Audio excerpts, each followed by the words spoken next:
Bien, el desayuno es la comida más importante del día y juega un rol muy importante en cuanto al descenso de peso. El desayuno, el paciente luego de pasar unas horas sin comer, luego de pasar el ayuno nocturno, no se encuentran nutrientes en su cuerpo. Por ende, es tan importante el hábito del desayuno porque es el primer punto para contribuir al descenso de peso. Explico por qué. El cuerpo reconoce si uno arranca el día ayunando, o sea, evitando el desayuno, salteándoselo, que es muy común en los adolescentes y es más común de lo que uno cree, lo veo en las consultas nutricionales. El paciente arranca sin energía a nivel corporal. El cerebro capta que no incorporó energía, que no incorporó calorías, entonces se pone en un modo ahorro. Modo ahorro quiere decir que todas las comidas que van a seguir a lo largo del día, el cuerpo lo va a depositar como grasa. ¿Por qué? Aumenta, por ejemplo, la cortisona, el cortisol, que aumenta la retención de líquidos y grasas a nivel corporal. El metabolismo, al entrar en modo ahorro, todo lo que se almuerce, todo lo que se meriende, todo lo que se cene, las 2 colaciones que se hagan a lo largo del día, por más que se respete el plan alimentario en cuanto al descenso de peso, el paciente no va a observar un descenso, producto de estas hormonas que están altas durante todo el día en sangre.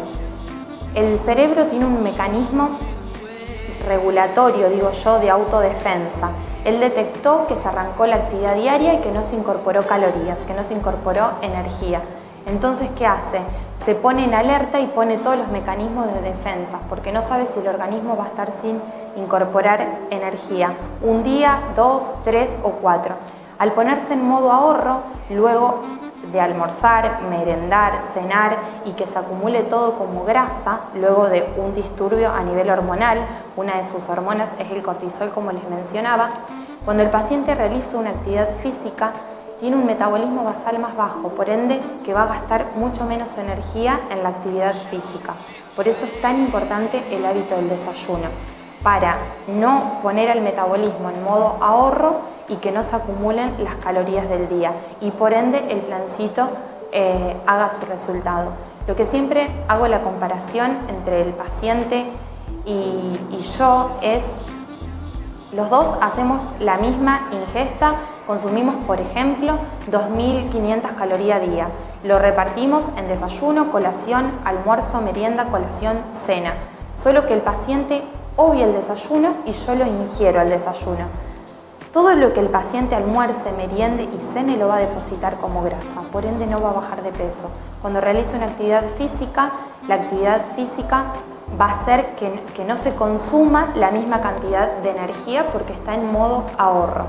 Por ende, el resultado no le va a dar el mismo efecto, más allá de que las calorías a nivel que arrojen al final del día el mismo valor calórico.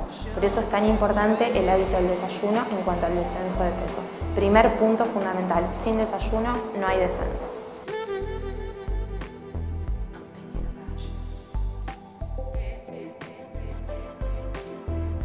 El descenso de peso lento se recomienda y no de un descenso brusco en el tiempo, porque el descenso lento hace que el paciente queme grasas.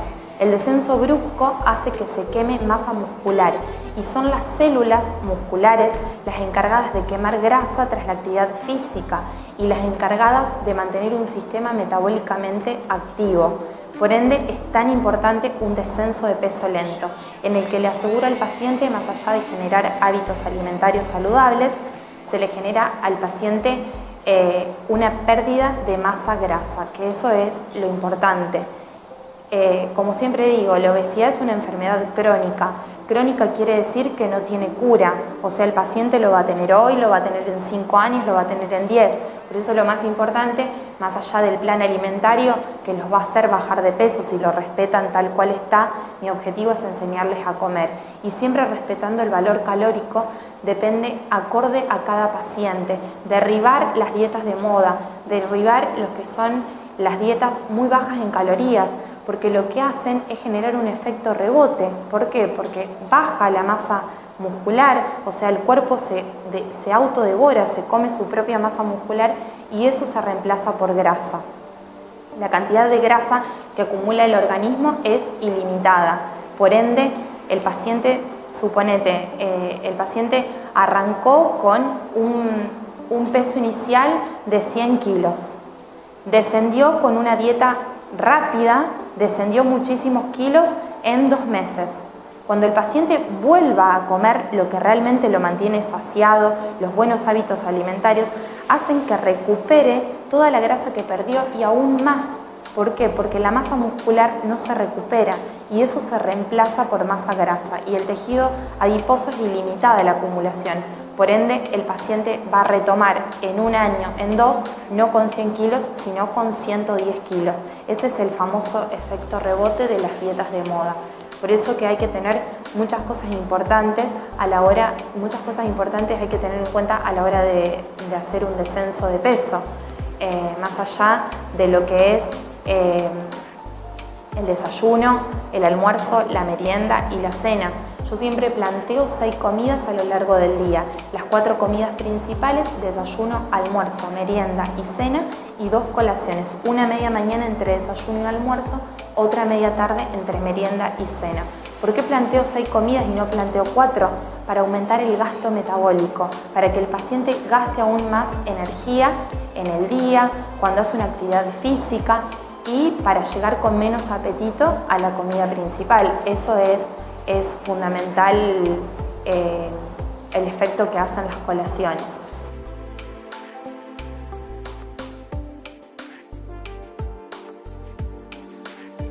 Cuando el obeso tiene un índice de masa corporal, que es lo que es un índice que utilizamos los nutricionistas, donde evaluamos el peso del paciente en comparación a la talla. Cuando el índice de masa corporal supera los 35 puntos, la normalidad es de 18,4, 18,5 a 25. Luego de 25 a 30 ya el paciente está categorizado dentro de un sobrepeso y luego dentro de una obesidad. La obesidad grado 2, cuando supera los 35, la obesidad mórbida cuando supera los 40, este índice de masa corporal que relaciona el peso con la talla, hace que el paciente, si hizo, por ejemplo, primero tiene que cumplir ciertos requisitos, como ser mayor de 18 años y haber hecho regímenes previos en el que no tuvo resultado, en el que no tuvo efecto. Ese es un paciente ideal para una cirugía bariátrica. Ahora bien, existen diferentes tipos de cirugía bariátrica. Por ejemplo, el balón gástrico, donde se coloca por medio endoscópico un balón, donde se lo tiene durante un lapso de 6 meses aproximadamente. Eso ocupa lugar, ocupa volumen dentro del estómago, entonces produce mucha saciedad dentro del paciente. Luego se extrae y el paciente en esos 6 meses hizo una pérdida importante de peso. Luego está el bypass gástrico, donde se extirpa el estómago, se extirpa una porción del tracto digestivo y se conecta el esófago con el duodeno. Yo siempre le digo al paciente, lo mejor es el método convencional, es aprender a comer, porque hacer una cirugía bariátrica tiene muchas complicaciones, tiene muchos efectos negativos más que los beneficios, porque el paciente tiene una rápida evacuación intestinal, o sea que es un paciente que está propenso a hacer muchísimas diarreas, le faltan muchísimos nutrientes, porque el estómago es un órgano que por algo está, entonces es donde se produce el primer procesamiento del alimento, entonces el alimento llegaría en forma intacta sin procesar al duodeno, donde ya tiene que estar mezclado teóricamente con los jugos gástricos. Por ende, el paciente hace anemia por disminución de la absorción de hierro, hace osteoporosis por disminución de la absorción del calcio, entonces tienen que estar suplementados de por vida con sulfato ferroso, con calcio. Es por esa razón que yo siempre le digo al paciente, lo principal es entender que la obesidad es una enfermedad crónica. Estamos frente a un paciente que tiene una enfermedad. Por ende, el primer punto es reconocerlo y segundo, obviamente de la mano mía van a ir, yo les voy a armar un plan, pero lo más importante es aprender a comer para que el día que dejen de venir al consultorio, que se hayan desecho de los kilos de más tengan las herramientas para contribuir a un estilo de vida saludable y poder mantener el descenso de peso, que siempre digo, es más difícil mantener el descenso de peso en el tiempo que bajarlo.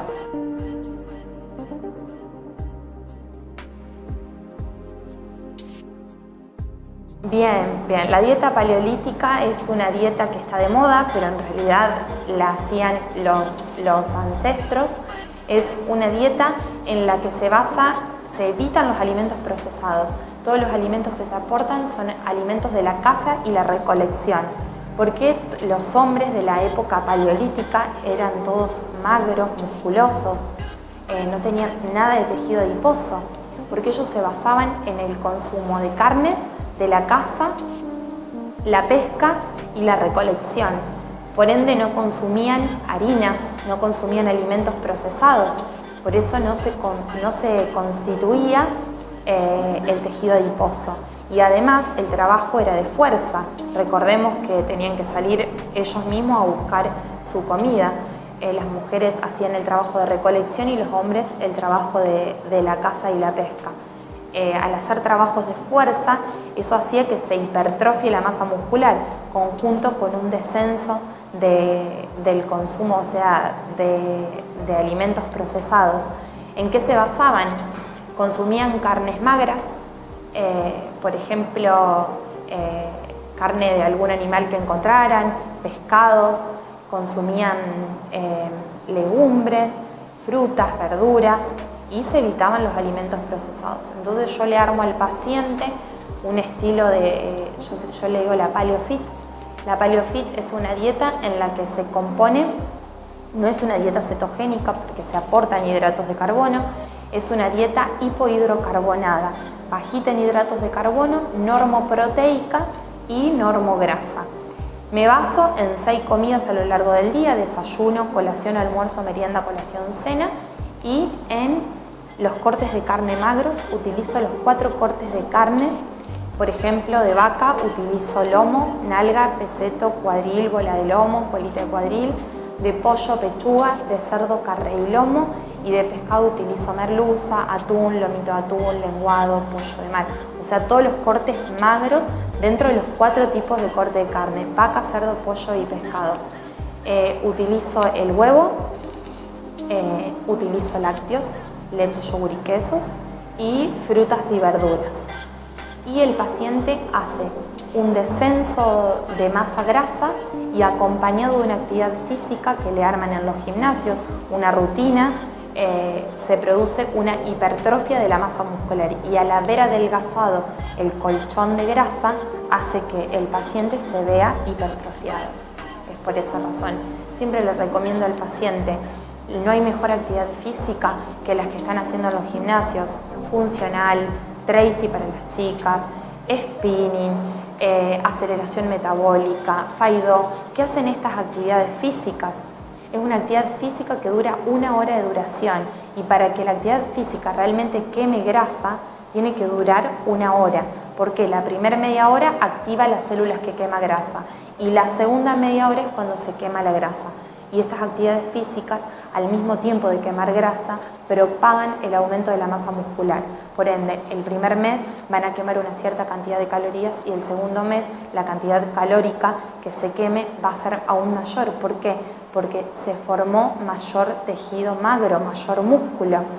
Esto se relaciona con lo que hablábamos al principio, no al descenso brusco de peso, no al disminuir la masa muscular, porque estoy disminuyendo, estoy bajando motores que queman la grasa tras la actividad física. Por eso que son ideales para bajar de peso el descenso lento acompañado de una actividad física. Yo siempre propongo en un individuo normal un descenso entre medio kilo y 1,5 kilos a nivel semanal. Eso varía de paciente en paciente. Obviamente que se van a asemejar al 1,5 kilos cuando hagan actividad física y se van a acercar al medio kilo cuando no esté presente la actividad física.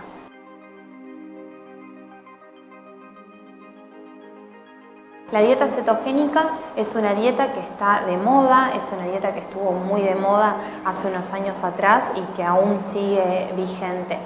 Se basa en una dieta en la que se aporta nula cantidad de hidratos de carbono al paciente. Se aportan proteínas y grasas. Esta dieta trae muchísimos beneficios, pero no se puede realizar por un lapso mayor a 2 años. Si el paciente, obviamente que tiene que ser un paciente apto para este tipo de planes, es un paciente donde no tenga ningún problema renal, yo la hago bien baja, 0 cantidad de hidratos de carbono, con baja en grasas, hipograsa y normoproteica. Esta dieta, a diferencia de la paleolítica, es que no aporta nada, o sea, nula cantidad de hidratos de carbono. ¿Qué son los hidratos de carbono? Casi todos los alimentos tienen hidratos de carbono, por eso es tan difícil llevarla a cabo. Por ejemplo, los lácteos, la leche y el yogur tienen hidratos de carbono, tienen lactosa. Dentro de los lácteos el único alimento permitido es el yogur. Se utilizan las carne de cerdo, vaca, pollo, pescado. Utilizo carnes magras, los cortes magros que nombré previamente, huevo, y utilizo algunas hortalizas del grupo A, o sea que tienen muy poquita cantidad de hidratos que es necesario para que funcione el cerebro y los glóbulos rojos. Al aportar escasa cantidad, casi nula cantidad de hidratos de carbono, el cuerpo lo que primero utiliza como sustrato energético son los hidratos de carbono. Al no estar presentes, va directamente al depósito de grasa. Las proteínas son de reserva, constituyen el cabello, constituyen las uñas, la piel, los fluidos, por ende las proteínas no se tocan. Entonces el cuerpo se empieza a autodevorar. Esta autodevoración produce degradación, producto de la lipólisis de la grasa, produce cuerpos cetónicos. Estos cuerpos cetónicos están presentes en la orina. Yo le suelo hacer un análisis de cetonuria al paciente para corroborar que esté realizando el plan correctamente. Estos cuerpos cetónicos a nivel endógeno, a nivel de la sangre, producen una anorexia, una disminución del apetito. Por eso que es tan beneficioso para, generalmente lo utilizo en pacientes donde hacen un efecto refractario en los planes convencionales. Entonces es como que se les da un empuje al paciente. Bajan rápido de peso y lo importante es que esta pérdida es a expensa del tejido adiposo. Por esto es por una cuestión metabólica. Al no aportarse hidratos de carbono, se produce una degradación endógena de la propia grasa de reserva.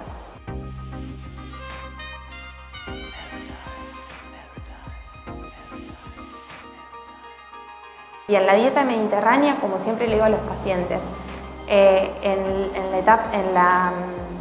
la zona del Mediterráneo nadie se muere de infartos, de miocardio, de ACV, de accidentes cerebrovasculares, de isquemias periféricas. ¿Por qué? Porque la dieta se basa generalmente en pescados. Es una dieta muy alta en omega 3. El omega 3 aumenta lo que es el HDL, que es el colesterol bueno, y disminuye lo que es el LDL, que es el colesterol malo. Por ende no se taponan las arterias.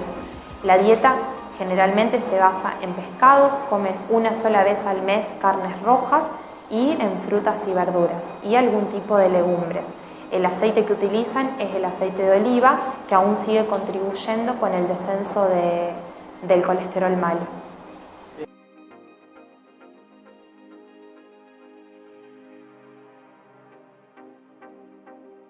La hipertensión arterial es el aumento de la presión a nivel de las arterias. Aumenta la presión sistólica y la presión diastólica. El paciente normalmente debe tener una presión alta entre 12 y baja 8, 12-8. Cuando aumenta la presión arterial, o sea, aumenta la presión dentro de las arterias, hacen que el corazón tenga que hacer un mayor esfuerzo en bombear sangre por las arterias constreñidas. El corazón es un músculo, por ende aumenta de tamaño. Al aumentar de tamaño deriva en una insuficiencia cardíaca. Por eso es tan importante tener la presión bajo o sea, 12, 8, hay algunos médicos que toleran 13, 9, dependiendo mucho la edad del paciente. Lo ideal es consumir, siempre restringo lo que es la sal común, la reemplazo, si no hay ninguna patología renal, la reemplazo por sal light. La sal light tiene sales de potasio, un 70% y un 30% de sales de sodio. Por ende, el sodio, que es el que retiene líquidos, estoy aportando muy poca cantidad. Y las sales de potasio hacen que a nivel renal sean diuréticas, por ende que disminuye la presión arterial. Y generalmente un buen número de pacientes hipertensos tienen un aumento de retención de líquido. Hay dos tipos de sales que son aptas para el hipertenso: la sal que tiene nula cantidad de potasio y las sales que tienen un 30% de sodio y un 70% de potasio.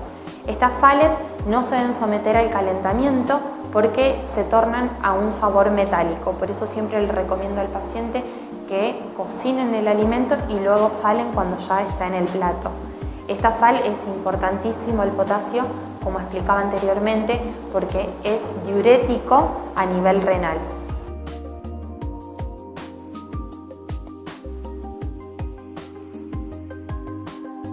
La obesidad no viene sola, sino que viene con múltiples patologías aparejadas. Una de ellas es la diabetes, la hipertensión arterial, las dislipidemias, que son el aumento del colesterol, el aumento de los triglicéridos, la hipertensión arterial. ¿Qué hace a nivel de la diabetes la obesidad? ¿Qué papel juega? Generalmente el obeso que hace una diabetes es el obeso que tiene una obesidad en forma de manzana, digo yo, en forma androide, donde la mayor acumulación de tejido adiposo se encuentra a nivel central, a nivel del abdomen. Eso hace, esa grasa está en permanente degradación, en permanente lipólisis. No pasa lo mismo con la grasa que está a nivel de las caderas, la grasa femoroglútea. Esa grasa es una grasa benéfica, solo trae algún tipo de problema aparejado, como son las varices en las piernas, pero queda estática. Entonces yo digo, a nivel metabólico no produce desórdenes la grasa ginoide, la grasa a nivel de las caderas, la femoroglútea, la forma de pera, por así decir. La grasa androide hace que la grasa esté en permanente degradación con los órganos. Primero genera un hígado graso, se deposita a nivel de las arterias generando aterosclerosis y hace que la célula se rodee de grasa para que la insulina pueda provocar su efecto. La insulina es el colectivo, siempre digo yo, del azúcar. Para que el azúcar pueda ingresar a la célula, necesita que la célula esté limpia. Entonces, ¿qué hace la obesidad? Hace que la célula se llene de grasa, por ende la insulina rebota, aumenta el azúcar en sangre porque no puede ingresar normalmente, y el páncreas recibe un mensaje de que la insulina no está pudiendo realizar su efecto normalmente. Entonces, ¿qué hace? Produce una hipersecreción de insulina. Al producir una hipersecreción insulínica, hace que la insulina, es una hormona anabólica, se siga generando aún más tejido adiposo. Por ende, el azúcar aumenta en sangre y el paciente tiene que tener un azúcar normal entre 70 y 100 y empieza con una insulinoresistencia, donde hay un aumento de la insulina y un aumento del azúcar. ¿Qué es lo que trae a largo plazo aparejado este problema? Que al aumentar el trabajo del páncreas, porque se da cuenta que no puede realizar el efecto correspondiente debido a esta inflamación, a este depósito graso a nivel de la célula, produce más insulina. Entonces termina por agotarse, termina atrofiándose y el paciente termina en una diabetes tipo 1, donde sí o sí tiene que inyectarse insulina. Previo a esto, cuando yo detecto un hiperinsulinismo en el paciente con ya un aumento poquito, pero ya empiezan a tener un azúcar en sangre de 110, 120, yo le hago hacer una consulta con el médico y el médico generalmente lo que hace es medicarlo con metformina, que hace que se abra el canal de la célula. Yo por mi parte hago un régimen bajo en grasas, bajo en índice glicémico. Índice glicémico quiere decir en azúcares de rápida absorción, los limito. Aporto salvado de avena, 30 gramos por día, que se vehiculiza muy bien con los yogures. Eso hace que se ligue el azúcar, entonces se absorbe mucho menos. Más allá de que fracciono la alimentación en 6 ingestas, desayuno, colación, almuerzo, merienda, colación, cena. Los cortes de carne son los cortes magros de vaca, cerdo, pollo y pescado que nombré anteriormente. El edulcorante que utilizo es el edulcorante stevia. Este edulcorante es el único edulcorante que no tiene sodio. Los otros edulcorantes tienen muchísima cantidad de sodio, están hechos con ciclamato sódico, sacarina sódica y haría retener líquidos. Por ende, el paciente generalmente está acompañado de una hipertensión arterial. O sea, es muy difícil que un obeso venga con una sola patología, sino que siempre se da un síndrome metabólico. Síndrome metabólico quiere decir muchas patologías concomitantes provenientes de lo que es la obesidad. Bien, la acantosis nigricans es cómo se diagnostica al paciente de un hiperinsulinismo. Son pacientes, yo suelo examinarle lo que es la parte del cuello, la parte de los codos, es un hongo, se torna la piel aterciopelada y de una coloración amarronada. Se quieren cepillar, se lo quieren limpiar y es imposible de sacar. Generalmente se dan los pacientes obesos. Ustedes que están en su casa, examinen su cuello, sus codos. ¿Qué hace el hiperinsulinismo? Hace que el paciente derive en una diabetes, con todos los problemas que trae la diabetes, porque el cuerpo, el páncreas, está reconociendo que la insulina no puede realizar su efecto normalmente, producto del depósito graso a nivel de la célula. Por ende, produce una hipersecreción de insulina. Esta insulina alta nos está indicando una prediabetes. Por eso es muy importante ir al médico cuando en un examen clínico, que lo pueden hacer ustedes mismos en su casa, ven una acantosis nigricans.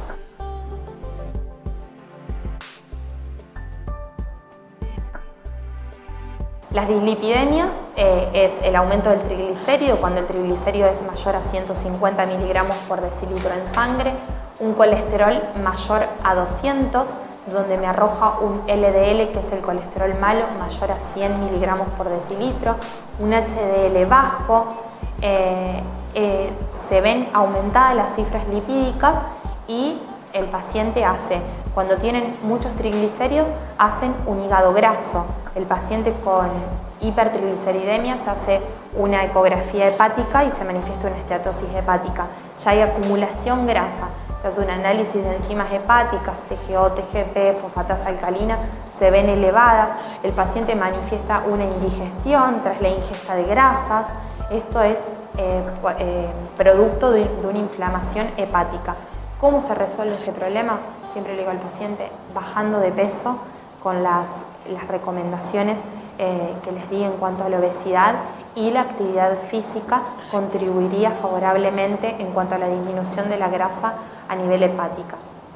En cuanto al colesterol, es un poco más nocivo que el triglicérido, porque cuando el colesterol malo, el LDL, supera los 100 miligramos por decilitro, son moléculas chiquititas que empiezan a depositarse en la pared arterial, en las arterias que están en el cerebro, en las arterias que están en el corazón, en las arterias que están en las piernas, en las arterias que están en todo el cuerpo.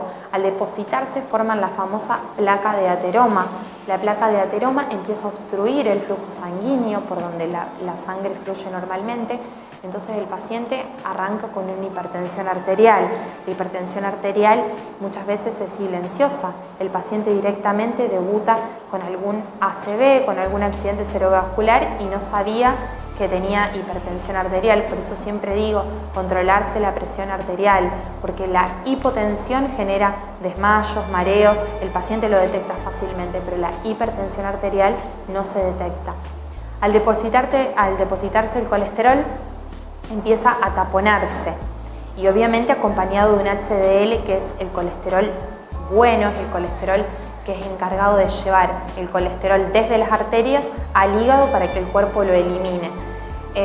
Empiezan a taponarse las arterias y se forma el famoso trombo, la famosa plaquita de ateroma.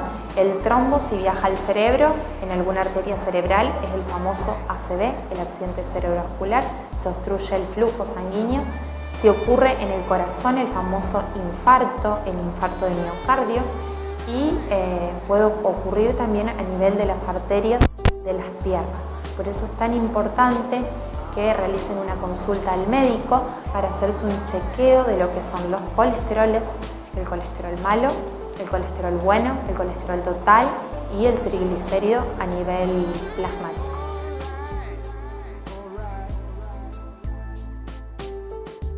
El hígado graso es la esteatosis hepática producto de la hipertrigliceridemia. La hipertrigliceridemia se da cuando el paciente tiene mayor a 150 miligramos por decilitro. Yo lo que hago en esos casos es evitar las bebidas alcohólicas, porque los triglicéridos se ven altamente elevados por las bebidas alcohólicas, cualquier tipo de bebida alcohólica. Generalmente la cerveza, los licores, los vinos dulces son los que mayor repercusión provocan. Evito los azúcares, las gaseosas, los dulces, que son los que producen mayor aumento de los triglicéridos a nivel plasmático. Y trato de hacer una dieta hipograsa. Trato de utilizar carnes de cerdo, vaca, pollo, pescado. Recomiendo una elevada actividad física para que empiece a drenarse, para que se empiece a limpiar el hígado. Los lácteos, leche, yogur y queso, obviamente descremados, se acompañan de un edulcorante como por ejemplo la stevia, o sea, se evita el azúcar. El ACV es lo que nombré anteriormente, es el accidente cerebrovascular, es cuando el colesterol está alto en sangre, generalmente a lo mejor se acompaña de una hipertensión arterial y hace que se tapone, que se forme algún trombo a nivel cerebral. Cuando el trombo se forma, la plaquita de trombo se forma a nivel cerebral, es cuando se produce el ACV. ¿Qué hago? Generalmente un plan hipograso y altamente en omega 3.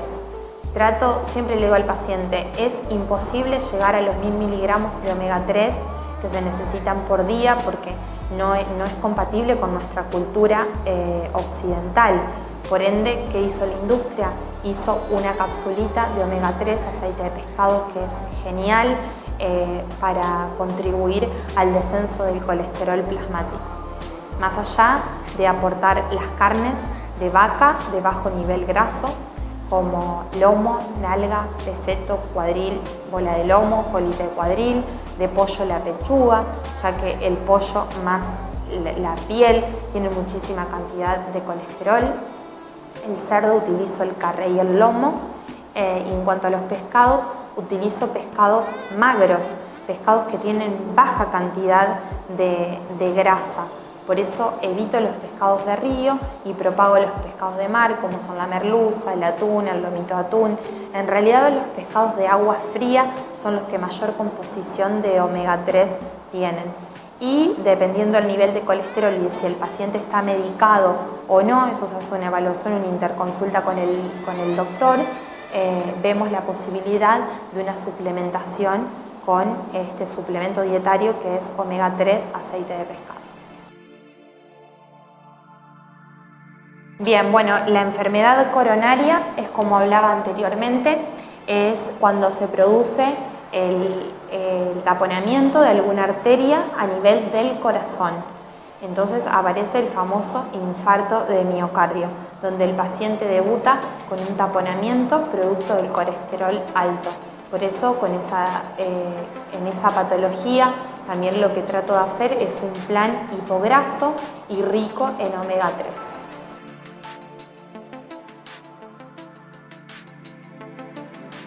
La enfermedad vascular periférica es como hablaba previamente, donde el taponamiento arterial, donde el famoso trombo, la famosa plaquita de ateroma, producto del colesterol alto y de alguna agregación plaquetaria, de algún factor de inflamación, producto de la obesidad o no, puede ser un trastorno genético también, hace que se taponen las arterias que están en la parte de las piernas. Esa es la enfermedad vascular periférica. O sea, para hacer una síntesis, el taponamiento arterial se puede dar a nivel cerebral, que se debuta con el ACV, accidente cerebrovascular. Cuando se produce a nivel del corazón es la enfermedad coronaria, es el infarto del miocardio, y cuando aparece algún taponamiento en las arterias de las piernas es enfermedad vascular periférica. Se trata con el mismo plan alimentario. Generalmente se hace un plan hiposódico y hipograso, bien bajito en grasas. El síndrome metabólico es, como hablábamos anteriormente, es cuando producto de la obesidad, generalmente yo siempre digo, le digo a mi marido, ese es un síndrome metabólico el que está caminando. ¿Por qué? Porque se aumenta la proporción abdominal, el paciente por ahí tiene las piernas delgadas y la obesidad está concentrada generalmente a nivel abdominal. Esa es la grasa que está en permanente movimiento, entonces genera una diabetes, como hablábamos anteriormente, una hipertensión, producto de que se van taponando las arterias y el calibre arterial disminuye, por ende la presión aumenta, un aumento de colesterol, un aumento del colesterol malo, un bajo colesterol bueno, en los análisis bioquímicos aparece bajito el HDL, entonces son una aglomeración una aglomeración de patologías, hipertensión arterial, diabetes, dislipidemias, que son aumento de triglicéridos y aumento de colesterol, en un mismo paciente, producto del aumento de la grasa a nivel abdominal, la grasa mala. Siempre digo, no quiere decir que la grasa a nivel femoroglútea sea buena, pero esa grasa es estática, entonces el paciente la tiene ahí. Generalmente hace alguna varice, pero no está en permanente degradación. Por eso la grasa mala es la grasa abdominal. Siempre le digo al paciente, ¿por qué me interesa tanto el descenso de peso lento? Porque el descenso de peso lento hace reducir el perímetro de cintura, la grasa abdominal. Un descenso brusco me hace disminuir músculos, o sea, siguen adelgazando las piernas y la masa grasa, el abdomen sigue abultado, que es la masa grasa perjudicial, ya teniendo en cuenta que el obeso ya produce una sarcopenia. Sarcopenia quiere decir una disminución de su masa muscular, que se fue reemplazando por la grasa. Por ende, es tan importante el tema de la actividad física y el descenso lento. Es como que todo se relaciona con todo y lo principal es bajar de peso, es una alimentación saludable, es reducir el perímetro de cintura. El hombre siempre tiene que tener un perímetro de cintura menor a 100 y la mujer un perímetro de cintura menor a 88 centímetros. Cuando el perímetro excedió esos centímetros, el perímetro de cintura, ya se diagnostica al paciente de síndrome metabólica. Generalmente si se le hace un chequeo de análisis bioquímicos, de colesterol, triglicéridos, azúcar en sangre, se le hace se le mide la presión arterial, generalmente ya tiene alguna de las patologías aparejadas. Los divertículos son pequeñas aculaciones que se producen producto de la desgarración, se desgarra la última porción del tracto digestivo. En realidad se pueden producir el desgarro en cualquier porción del tracto digestivo. Los divertículos intestinales se ven influenciados por la constipación, la dificultad para defecar, para ir de cuerpo y por un aumento de la presión abdominal producto de la acumulación de grasa a nivel abdominal. Por ende que la acumulación de grasa a nivel abdominal también lleva al paciente a una diverticulosis. Diverticulosis quiere decir la presencia de divertículos y diverticulitis es cuando se inflaman los divertículos y se pueden pegar con otros órganos Y por ejemplo el órgano blanco siempre es la vejiga y donde las bacterias del intestino suelen migrar a la vejiga y se puede generar un gran problema, se puede generar también una peritonitis. Por eso en ese caso doy una dieta alta en fibras, juego mucho con el salvado de trigo, el salvado de avena, los frutas y verduras crudas, generalmente con sus cáscaras, con sus semillas, siempre que sea posible, cosa de favorecer el tránsito intestinal. Y lo más importante, descender de peso, cosa que la presión intragástrica, la presión que está sobrellevando el intestino, disminuya, más allá de disminuir la constipación, que es la primera causa del desgarro en el intestino.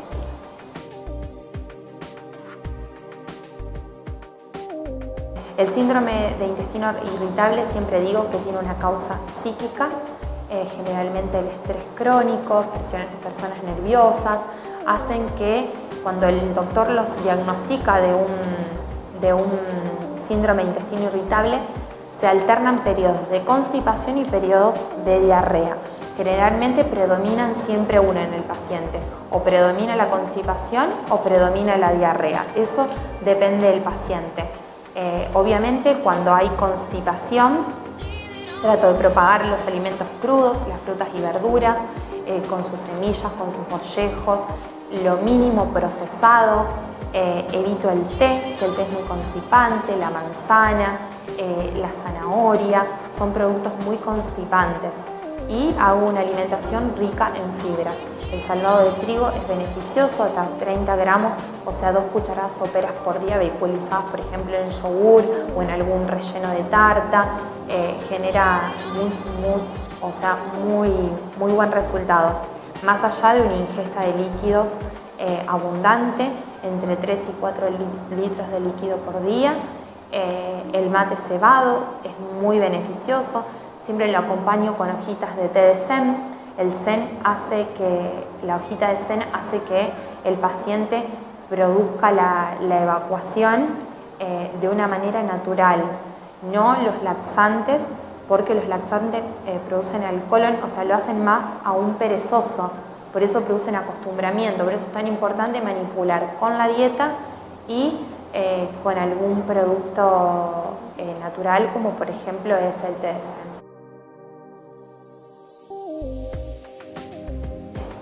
La diarrea, para diagnosticar a un paciente que padece diarrea,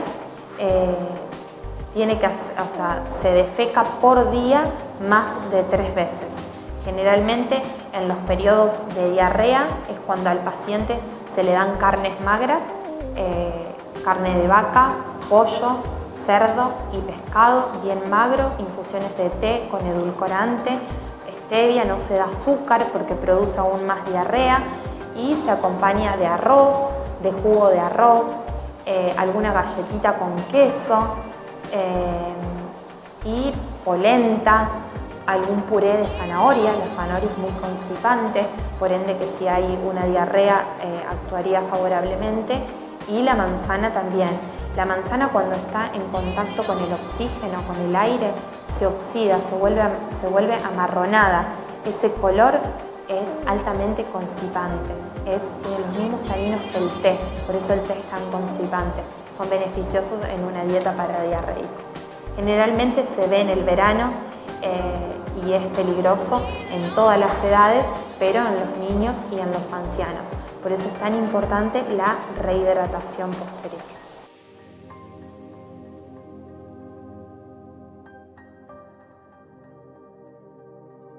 La enfermedad celíaca es una intolerancia total del paciente al gluten, al TAC, trigo, avena, cebada y centeno.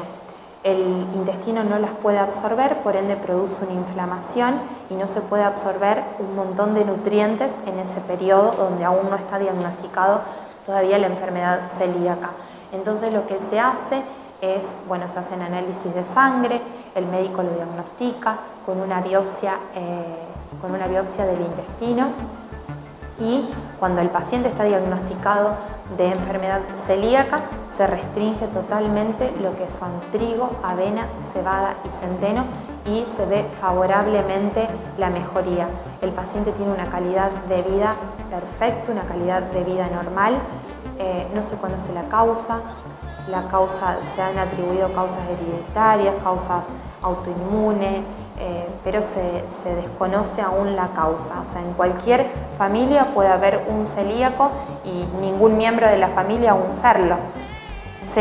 Siguen comiendo pizzas, siguen comiendo pan, siguen comiendo pastas, solo que se evita el trigo. ¿Cómo se elaboran? Se elaboran con féculas de mandioca, féculas de papa, que reemplazan favorablemente a lo que son las harinas. Por ende, hoy en día no es un problema. Si es un problema en los chicos chiquitos, en los infantes, donde están en un periodo de crecimiento, porque retrasa el crecimiento en niños, producto de la disminución de la absorción de nutrientes en esa etapa inflamatoria. Luego que se restringió el gluten totalmente de la alimentación, la enfermedad se soluciona.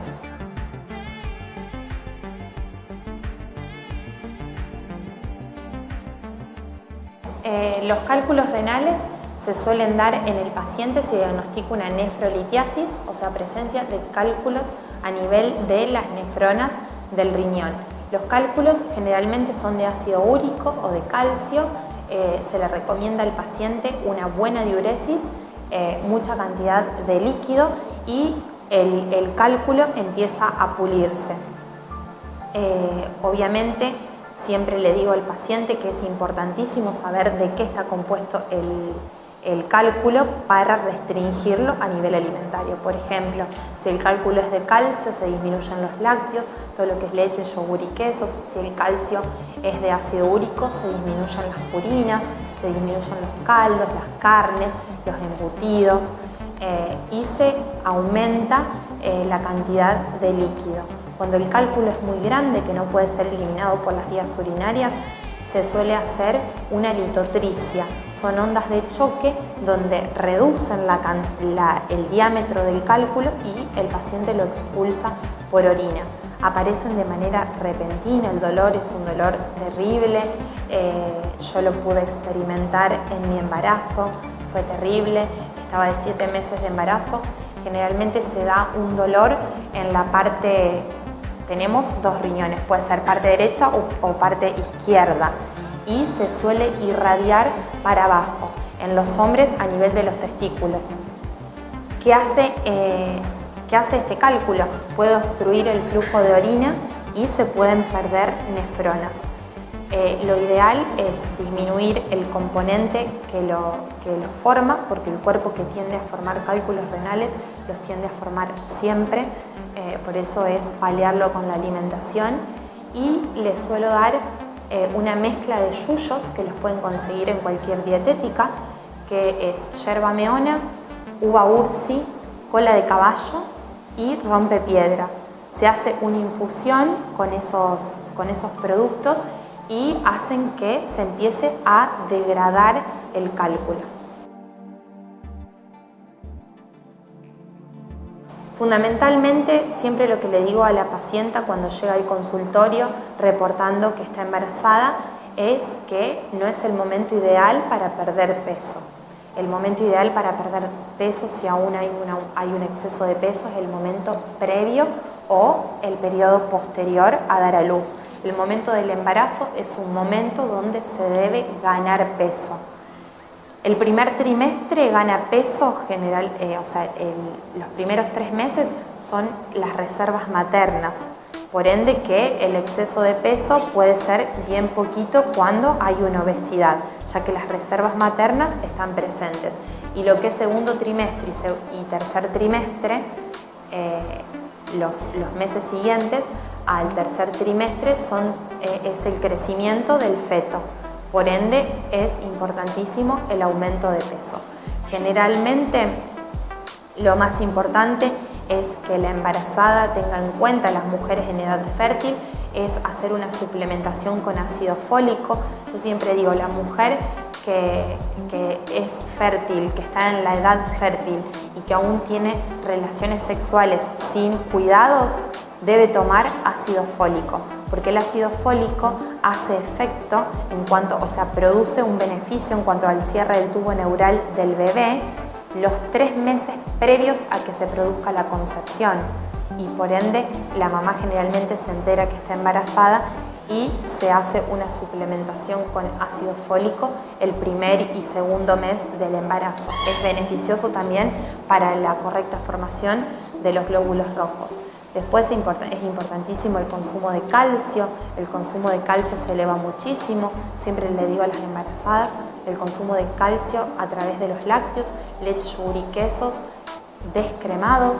El único edulcorante permitido, o sea, los únicos edulcorantes permitidos en la embarazada es la sucralosa, que en el mercado está con la marca de Sucaril, y la stevia, ya que no tienen aditivos como los edulcorantes sintéticos, que son nocivos para el cuerpo del bebé.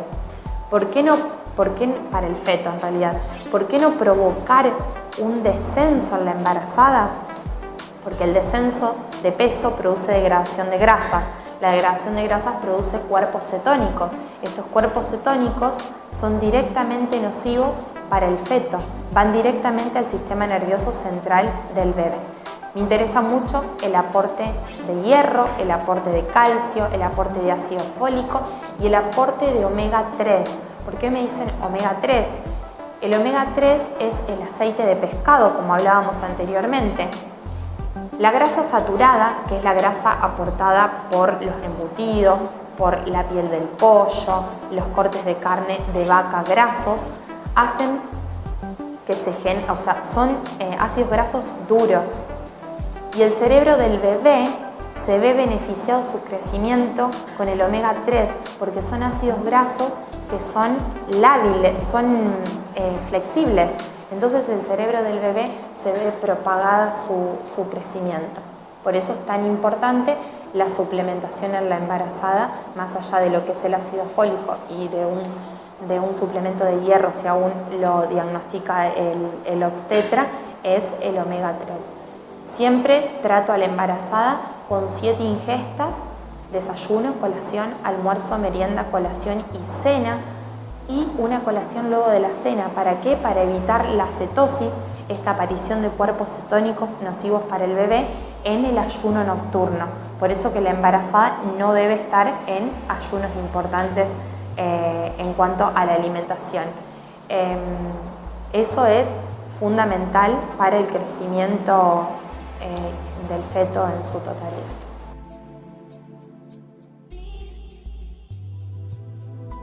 La lactancia materna es lo mejor, es la vacuna, yo digo siempre, es la mejor vacuna para el bebé. ¿Por qué? Porque la mamá le pasa todas las defensas al bebé. Es más práctico y está perfectamente adaptado al bebé. Hay estudios científicos que por ahí, si una mamá no puede lactar, se le puede dar lactancia materna a otra mamá, pero no es lo mismo, porque cada mamá genera para su descendencia la leche, y obviamente se disminuyen los cólicos, está la temperatura ideal, no hay contaminación, que con los biberones obviamente eso se puede provocar. En cuanto al embarazo, que quería hacer referencia, es que no se promueve el descenso de peso durante el embarazo, y si la mamá ya arrancó un embarazo con obesidad, se arroja un valor total de aumento de peso entre 6, 7, 8 kilos. Si la mamá tiene un peso normal, entre 12 y 14 kilos, y si la mamá tiene un bajo peso al momento de la concepción, lo ideal es un aumento de 18 kilos, 19, hasta 20 kilos, para que lleguen a un embarazo a término entre 38 y 40 semanas y el bebé no tenga un problema al momento de nacer. Se evita también, se controla mucho lo que es la diabetes gestacional, es el aumento del azúcar en sangre. Esta diabetes gestacional hace que el bebé tenga disponible mucha azúcar durante el crecimiento en el útero. Entonces son bebés macrosómicos, son bebés de gran tamaño y tienen mucha composición de grasa. en su cuerpo. Entonces eso me lo predispone a una obesidad en su adolescencia y adultez. Por eso que yo siempre digo, la alimentación de la mamá en el embarazo está formando el gen, está formando el cuerpo, está formando la vida del bebé, está dejando huellas, porque si es una mamá malnutrida va a ser un bebé de bajo peso donde en la adultez haga una obesidad. ¿Por qué? Porque nace con menos composición de masa magra, de masa muscular. Entonces es un bebé que tiene mayor composición de grasa.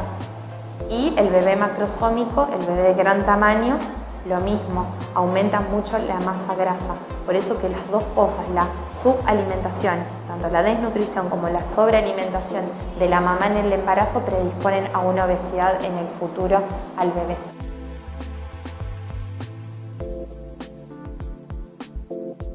La menopausia es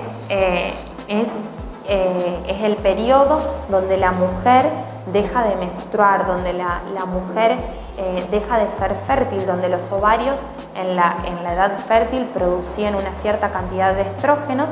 Luego de la menopausia hay menopausias precoces que la mujer debuta 40 años, 41, 42 y menopausias tardías de mujeres que tienen 55 años y recién ahí se produce el cese de la menstruación.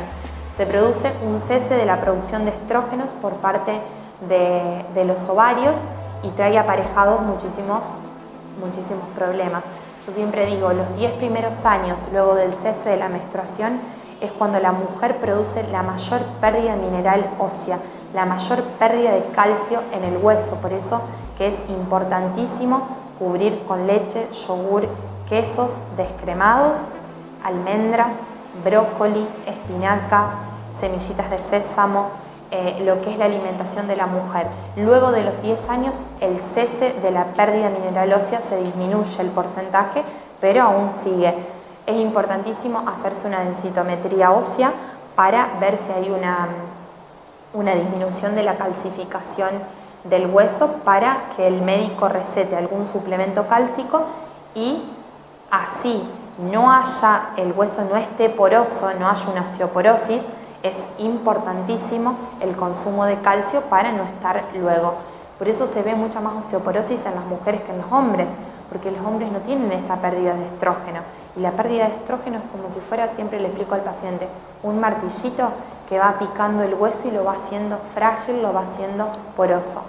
Más allá de eso, se produce con el cese de la producción de estrógeno por parte de los ovarios, se produce una redistribución grasa de la parte femoroglútea, de la parte de las caderas que la mujer tiene en la edad fértil, a la parte central, a la parte abdominal. Ese aumento de la grasa a nivel abdominal trae aparejadas todas las comorbilidades que hablábamos anteriormente.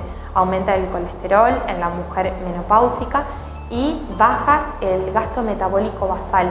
Por eso baja el gasto metabólico de la mujer, por eso tiende a aumentar de peso, una ganancia de peso, y a nivel abdominal se transforma el cuerpo como el cuerpo del hombre, porque tiene, los estrógenos que permiten mantener la masa grasa a nivel de las caderas y evitar que se formen a nivel central estarían disminuyendo. O sea que importantísimo a tener en cuenta.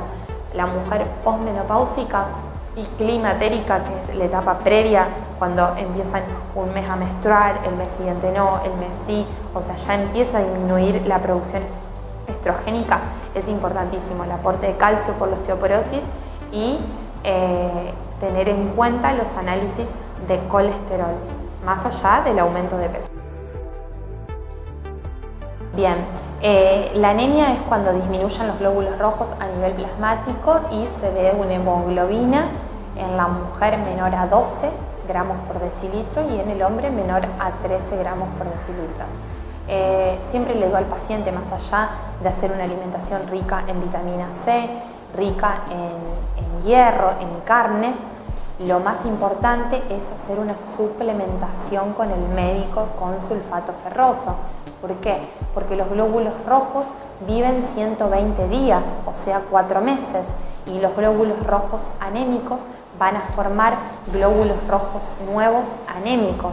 Por ende, es muy importante hacer todo el recambio de glóbulos con el médico y luego conmigo una alimentación rica en hierro y rica en vitamina C para permitir la absorción de todo el hierro. Siempre que viene un deportista al consultorio, arranco con el mismo protocolo. Son 3 pilares fundamentales: el entrenamiento, la genética y la alimentación para el rendimiento deportivo. ¿Qué es lo que hago yo desde el consultorio? Manipulo lo que es la alimentación. El paciente debe tener la cantidad normal de hidratos de carbono para replecionar el glucógeno a nivel del músculo para evitar la fatiga del entrenamiento. Siempre digo, previo al entrenamiento nunca se dan hidratos de carbono. ¿Por qué? Porque se despierta hidratos de carbono de rápida absorción. Se despierta al león, azúcares, barritas de cereales que están acostumbrados a comer. Por ejemplo, si el día de la competencia, supongamos que es fútbol, que es un domingo, 4 de la tarde, el almuerzo tiene que ser rico en hidratos de carbono para que el futbolista tenga mucha energía en el entrenamiento. Generalmente lo más importante es que se coma alguna pasta de laminado simple, y siempre digo la pasta seca porque tiene menor composición de grasa, acompañado de alguna fruta. Durante la etapa previa al entrenamiento no se dan hidratos de carbono de rápida absorción, como son los geles, como son las barritas, porque se despierta al león, siempre digo yo, se despierta la insulina. La insulina quiere metabolizar este hidrato de carbono y el deportista arranca con la actividad. El músculo está hambriento de hidratos, entonces al mismo tiempo que consume el músculo hidrato, la insulina queda alta en sangre y hay riesgo de hipoglucemia, desmayos, disminución del rendimiento en el deportista. No pasa lo mismo cuando se aportan los geles, las barritas, las frutas durante el entrenamiento. ¿Por qué? Porque el músculo está hambriento de glucógeno, está hambriento de azúcares, por ende lo absorbe normalmente y la insulina no se ve repercutida, por ende no se produciría la hipoglucemia. Y posteriormente al entrenamiento, las 2 horas posteriores al entrenamiento, es fundamental replecionar los hidratos de carbono agotados. Son esos hidratos de carbono los que generan la fatiga en el deportista. Por eso es importante que al deportista no le falten los hidratos de carbono. Siempre lo que le digo al paciente es que una hora previa al entrenamiento se tomen una taza de café negro, obviamente sin azúcar para no despertar al león. ¿Y qué hace la cafeína? Los primeros minutos, luego de la actividad física, lo que se consumen son los hidratos de carbono. Cuando deplecionan en el músculo, si no se replecionan, cuando disminuyen a nivel muscular, es cuando aparece la fatiga en el deportista y la falta de energía para la próxima competencia. ¿Qué hace la cafeína? Hace que una hora, consumido el café una hora previo, en sangre esté alta, esté en el pico a nivel sanguíneo, y hace que los primeros minutos de actividad física, cuando la cafeína está alta en sangre, la energía que se consuma sea expensa de las grasas. Entonces se retrasa el consumo de hidratos de carbono, por ende se retrasa la pérdida de glucógeno y la disminución de la energía. Y el deportista se recupera favorablemente para el próximo entrenamiento, más allá de que se disminuye la masa grasa, que es lo que es perjudicial para el deportista, para que no se sienta pesado.